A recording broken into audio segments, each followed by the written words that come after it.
Welcome to Gas, the true story of a toxic train derailment. I'm Ron Scholl.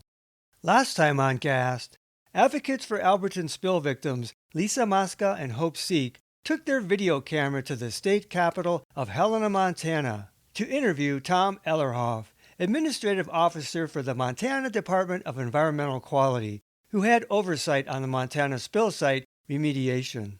The encounter left them in awe. We now continue with Part 3, Chapter 8, the CAG. By 1998, the ACCEH board solidified into Lucinda Hodges, Deborah Griffin, Beverly Ridenauer, Katina Madge, and Roger Chalmers, with Hodges deemed derailment central, housing the office and managing the files at her Missoula trailer. ACCEH wrote EPA Region 8 Director William Yellowtail and U.S. EPA Director Carol Browner to prod them to reopen the Alberton case. In part, they requested a public meeting with an EPA chemist or toxicologist. The EPA had never held a public meeting to answer concerns or gather public comment, despite 2 years of complaints and requests. Why hadn't the EPA initiated a public meeting as a follow-up to the incident? Chris Weiss: I'm not sure. I certainly don't see anything wrong with that particularly. That's something that our community involvement folks would have done. ACCEH hadn't been informed about community involvement options, and the EPA never brought in a coordinator. Weiss claimed there are some jurisdictional issues too, so for us to hold a public meeting without Ellen Leahy's consent and request would be unusual and possibly inappropriate. Likewise, had the state requested that EPA hold and conduct a public meeting, I think that would have carried lots and lots of weight, he said. The same state that initially stonewalled EPA involvement. To Hodges, it was more passing of a worn buck. No one took residents' complaints as important enough to act upon. ATSDR's Chris Poulet and Glenn Tucker announced a meeting for March 12, 1998 at the Alberton High School to recruit members for a Community Advisory Group, or CAG. The CAG ideally would have a balance of stakeholders and eventually create a Community Needs Assessment Report. ACCEH clarified their reluctance to have the Missoula Health Department participate because, they said, they established very quickly after the evacuation that health complaints in the former hot zone were either a legal problem or a psychological problem, rather than a public health problem. ACCEH asked that the Mineral County Health Department be involved instead. ACCEH touted their achievements, including a fledgling symptom survey, an investigative report, and the archiving of documents. These types of projects were described as goals in the ATSDR Guide on Needs Assessments. Hodges hoped the CAG could help the coalition get funding to fully implement key projects. Most importantly, community members would be in charge of helping themselves. ACCEH wrote a 2-page agenda prior to the ATSDR meeting, emphasizing their goals toward informing the needs assessment. Poulet invited interested area residents to the introductory meeting, including Hodges and a few other officials, including School Board Trustee Gary Weber and the new Mineral County Sanitarian Wayne Marchwick. Not everyone invited claimed chronic illness from the spill. Marchwick hadn't even been in the area, hired in October 1997. Marchwick didn't attend this initial meeting. Lisa Mosca videotaped this and future CAG meetings. A group leader would be chosen by the CAG, though Poulet said the local health official usually chaired it. Members would represent the community and organizations, not themselves, and all viewpoints would be recognized and discussed. Ultimately, the CAG would make agreements based on majority opinion. The CAG should be 10 or so people, Poulet said. Hodges would soon regret her request for Mineral County involvement. The first CAG meeting took place March 23rd at the Alberton High School. Already, Hodges' hopes had plummeted. Prior to the meeting, she got a call from Marchwick, whom she had never met. He called me about the agenda, she said. He said, "This is what we're going to do, etc." And I said, "Excuse me, how do you know we're going to do this? We haven't even had a meeting yet." He was immediately hot-headed. He said, "Well, this is the plan." I said, "There hasn't been community input yet." I realized quickly that we weren't going to have input. He blew up. "You don't know what you're talking about. You're not in charge. This is my group. This is my county." That macho crap, Hodges said. She said Marchwick hung up on her. Hodges said Marchwick told her that ATSDR put him in charge, despite that no vote had yet been taken by the CAG, and that he was already working on a grant proposal. He didn't want to hear about any ideas we had, Hodges said. Within 15 minutes, though, Marchwick called back and apologized and said they'd start afresh at the meeting, and Hodges thought he meant it. But prior to the meeting, as Mosca set up her camera and people arrived, Hodges claimed Marchwick verbally attacked her. He said, "Oh, you're the anti-government person who's been writing these letters. I want to let you know that I totally disagree with that. I love my government, and I am a patriot, and I don't like people like you."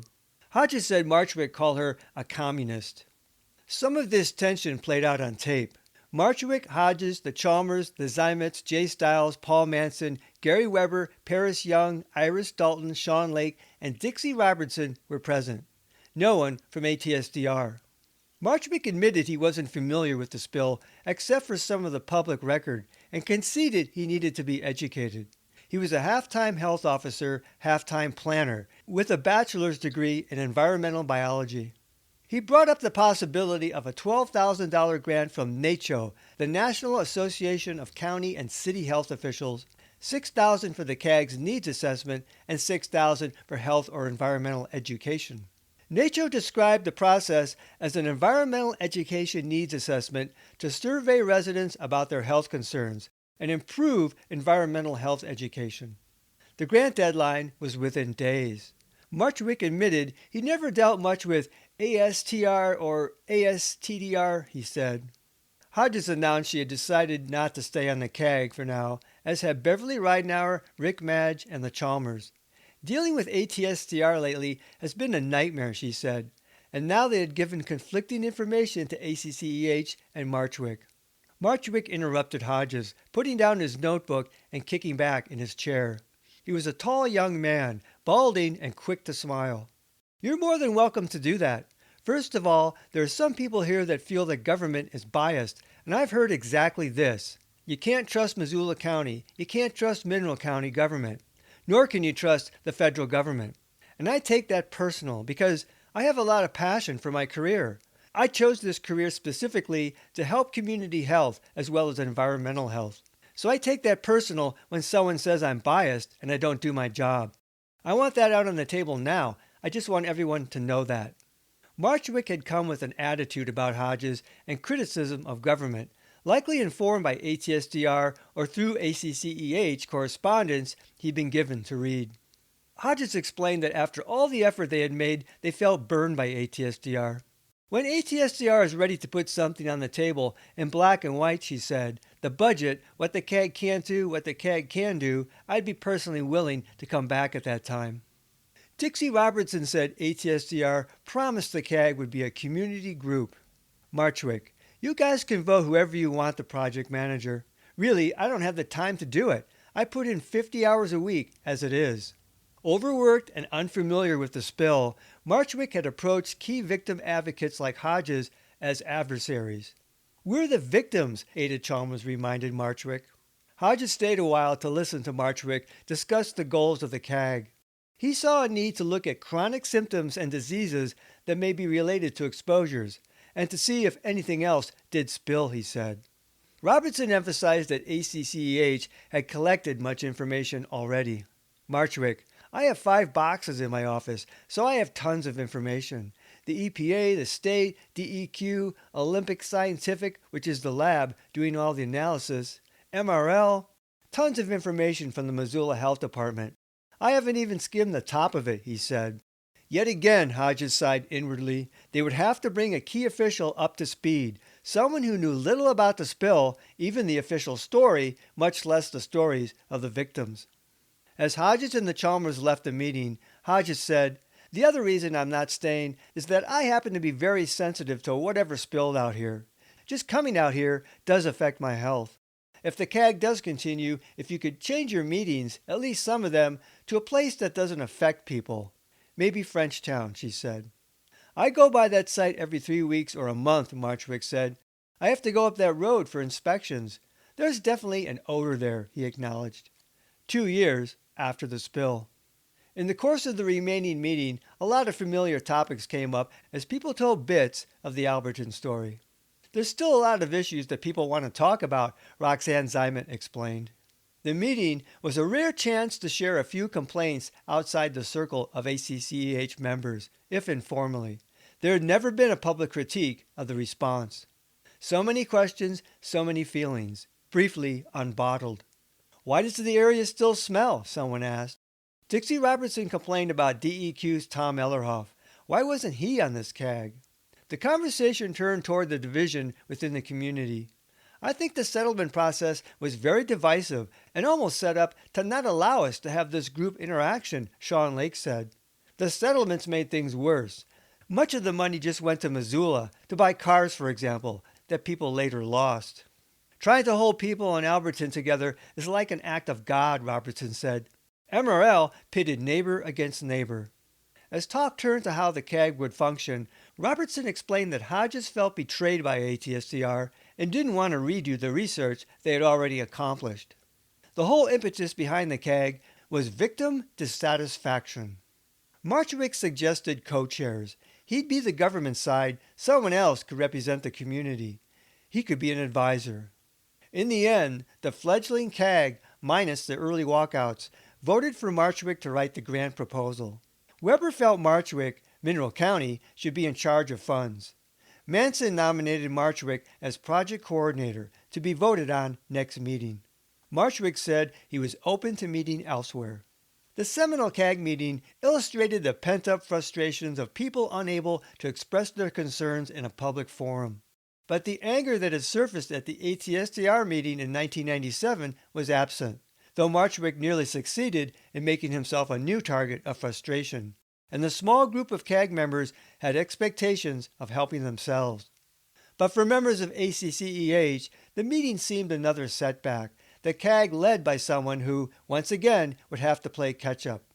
Hodges had wanted ACCEH to have a key role in the CAG, and felt ATSDR misled her about community involvement. The personality conflict didn't help. Marchwick took criticism about government entities as a personal attack, yet he didn't understand what informed that criticism.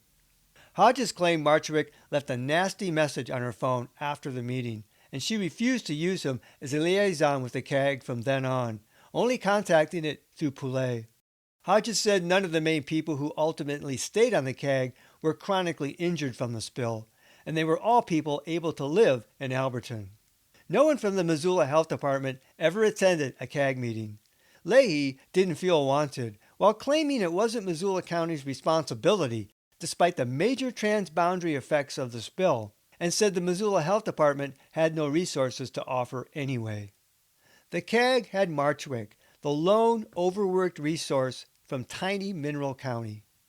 At the next CAG meeting in early April, the new group prioritized their concerns with a long and ambitious list, including get or make a registry of those exposed, get results of all studies or a timeline for their release, start their own long-range health study, get comments from people, which could also include a health survey that would also educate people on the symptoms experienced, perhaps as part of a newsletter. Perhaps get a professional expert to consult about the chemicals of concern and health effects, research existing documents on chlorine exposure, look at the environmental contamination, delineate the area of contamination, and look at improving evacuation procedures.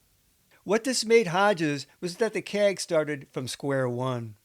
Marchwick suggested the bulk of the research should be done by hiring someone, perhaps a graduate student, to look at all the files page by page.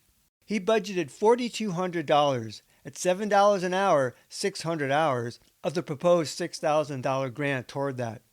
This researcher would give monthly reports and a final report, the CAG's needs assessment, by the December 1998 deadline. Marchwick seemed earnestly concerned with the long-term health of the community and examining any chronic problems. But that spring, Hodges thought ACCEH's agenda for the CAG a total flop. Hodges later heard CAGs were a program ATSDR created to satisfy difficult communities. In early April, ACCEH began receiving several complaints of pesticide-like and chemical odors in and around Alberton and renewed complaints of illness, similar to 1997, the spring thaw effect. Jumping through DEQ's hoops, ACCEH wrote Marchwick, explaining that Ellerhoff said to direct complaints to the county health department. They asked Marchwick to investigate and make a written report. They wanted to know if he would conduct air monitoring. He blew us off, Hodges said, nor did he contact DEQ. Wayne said that people would have to tell him, and that us telling him wasn't enough. There would be no more anniversary protests or media coverage. The residents who felt they could no longer live in Alberton because of the spill had already left. When the meetings got ugly, Hodges said, that's when Lisa pushed us to get above the local petty politics level, because it was killing us to deal with that. After witnessing the first CAG meeting, Mosca suggested a road trip to Washington, D.C., which she would help coordinate. Hodges said she pushed for the D.C. trip, that we should reach out more on the federal level, get a higher profile, work more with politicians. I think that without Lisa's help, we might have just disintegrated. The CAG, that was such an ugly time. Mosca arranged a 3-day trip in April to lobby Montana's representatives, especially Democratic Senator Max Baucus, who was on the influential Senate Environment and Public Works Committee. Pretty much bust was how Hodges characterized their lobbying effort in D.C. We met with Baucus's aides. They were worthless, she said. They barely seemed to listen. ACCEH gave advance notice to Senator Conrad Burns and Representative Rick Hill's offices, but Hodges and Mosca didn't even get in the door. Nobody had time for them. One thing I do remember, Hodges said, while we were in Baucus's office talking to these aides. They had their internet news feed on the computer, and something came up about the Schleep case. It was the news article about the sanctions against MRL, and they acknowledged it at the time. That did make them a little nervous, she said. Back home, lawsuits were heating up. But the D.C. trip produced encouragement from some non-government sources. Hodges and Mosca visited Citizens Clearinghouse for Hazardous Waste, founded by Lois Gibbs. 1998 was the 20th anniversary of the residents' movement at Love Canal, and the women attended a formal event and film premiere commemorating Love Canal. The next day, they sat with the Mothers of Love Canal, a small group of victims. I got to spend the whole afternoon with them, Hodges said, learning from them, what their strategies were, what they're doing now. Hodges was struck by the women's commitment over 20 years, despite the various losses they absorbed. Gibbs was the only one she met who still had healthy children living, not having birth defects or lost through disease. The mothers also seemed a community in spirit, happy to see each other. And they were managing the medical money for Love Canal, Hodges said, a $20 million insurance fund. The timing of the trip with Love Canal's 20th anniversary had been pure coincidence. Hodges felt it the highlight, engendering hope, unlike the Montana congressional delegation. The timing also presented an opportunity to coordinate the anticipated completion of Mosca's film with an upcoming Love Canal anniversary event on August 2nd. Anniversary organizers encouraged local communities across America to pair up any local events, and that motivated Hodges to also work on a railroad safety petition and ACCEH fundraiser. So that summer, Hodges said, we were working on putting together the film premiere and the fundraiser. Hodges' working relationship with Mosca progressed rapidly. It was all Lisa, she said. It's all her personality, her passion. They formed a personal friendship as well. Ironically, Hodges thanked the inauspicious start to the CAG for jump-starting hopes in new directions. Next time on Gas, the true story of a toxic train derailment. 26 months after the Alberton chemical spill, ATSDR finally releases the results from their initial health survey. Later that summer, in conjunction with a fundraiser for ACCEH, Hodges releases public information about safety problems on MRL's rail line. Within weeks, her husband is brutally attacked. Until then, this is Ron Scholl. Thanks for listening. This podcast is adapted from the book Gas, the true story of a toxic train derailment. Visit Amazon.com to see the 2-book series. To access support material in the book, such as maps, photos, illustrations, and video links, visit my Facebook page Gas, The True Story, or watch my Gas playlist on my YouTube channel at RL Scholl.